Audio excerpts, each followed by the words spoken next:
Welcome to the very first 5 on Friday. My name's Lisa and I hope you enjoy this little lesson. So we're going to start off with looking at an egg. The top section here, if you can see it, is slightly bigger than the bottom, and that's the way you want to look at it. It's just to use as a guide for a face shape, and later down the track we will be using the egg once more. Do multiple rotations, don't just do one careful oval shape. Doesn't matter if they're too tall and thin or they're too round to begin with. It's just practice. They might be wobbly. Keep practicing until you can get that nice egg shape. Also, don't have your hand on the page. Use your whole arm. Don't be so cautious and just use your arm in a huge rotation. Moving your arm from your shoulder is really important. Just remember that the top section should be wider than the bottom section.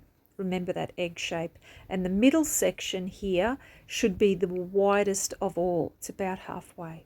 Now we're going to do eyebrows. We're going to start by drawing one single line in an arch. And as we go from the nose out to the outside corner of the eye, you can see the angle is actually getting flatter. So we're kind of going around that curve. For now, we're just practicing eyebrows. Don't worry about them fitting over the eye like I've drawn here, but you will find it easier to draw eyebrows once the eyes are drawn in as well. Now with the eyes, I start basing it on an almond shape, and then I draw a second line across the top, which is representing the eyelid. This thickness can vary, but for now we're just going to have it as a secondary line. Now on to the iris, which is the coloured part of the eye. I cut off the top of it because it makes it look more seated back in behind the eyelid.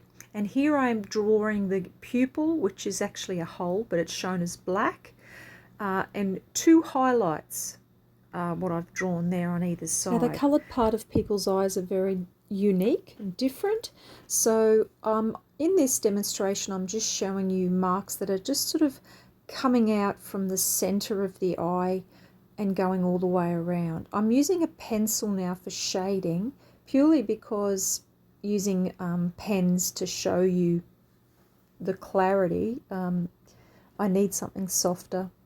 So if you look at how I'm shading this, it's really just like a center point, and then I'm going around like a clock in the center. Adding shadow is a must for me because it throws the eyeball back underneath the eyelid immediately, and it gives the eye depth straight away. Feel free to do a dark line around the edge of the iris. Some people have that, some people don't.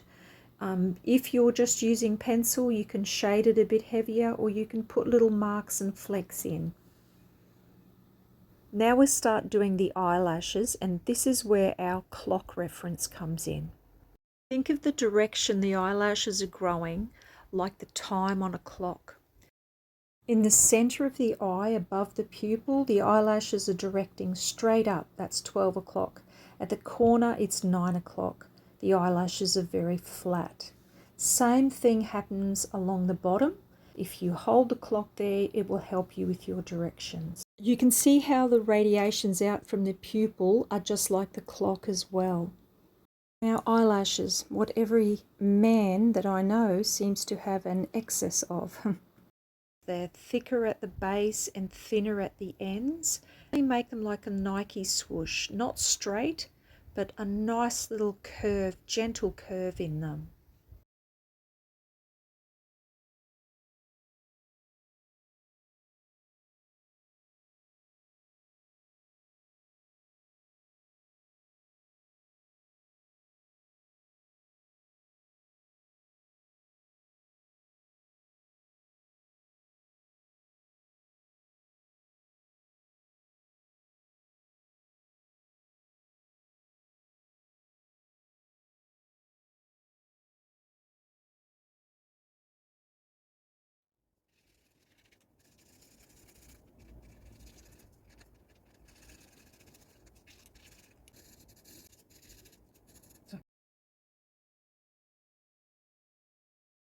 So that's it for this week. If you get a chance to practice, great.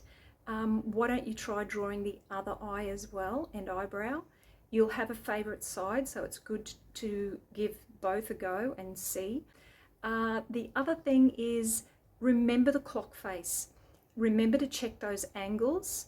If you get stuck, just rewatch the video, but even if you print out a little clock or draw a clock separately for everyone to use, that's just a good, easy thing to do.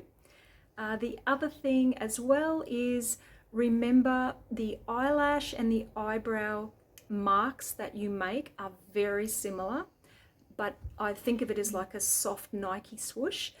Your brain might want you to try and do very straight lines and strong lines, but start from the base where it's thicker and then just flick it out like a Nike swoosh. Yeah. Hope that's helpful. Leave me comments even through the week if you have questions. I'll get back to you. And yeah, that's about it. Okay, thanks. Let's get creative. Bye.